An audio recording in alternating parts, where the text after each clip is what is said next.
O nanin inyong anak mon, nanin o nanay mga mon, nang-aanap mo tayo ng ating ulamin. Ay mananay o na ulamin mga amol, ang ina mo nanin, kung naunang umamang nino na amin, ang awang nino umamang nin mga mol, hindi ko alam kung ano ang tawag na Tagalog mga mol.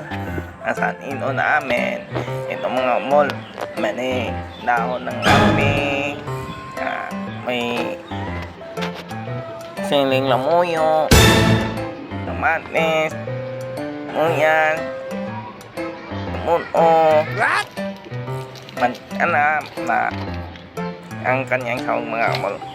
1 hour later. Kita nyo namang mga amol, luto na.